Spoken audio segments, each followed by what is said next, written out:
جو سکون اور تسلی اللہ پاک کے ذکر میں ملتی ہے، کسی اور چیز میں کہاں۔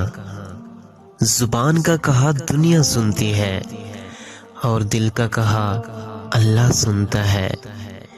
وہ انسان کامیاب ہوگا جو نماز کا پابند ہوگا، جو تکلیف اللہ کی یاد دلائے وہ تکلیف نہیں نعمت ہے۔ نماز مٹی کے انسان کو سونا بنا دیتی ہے۔ سب سے اچھی طلب اللہ کی طلب ہے، اور سب سے اچھی یاد اللہ کی یاد ہے۔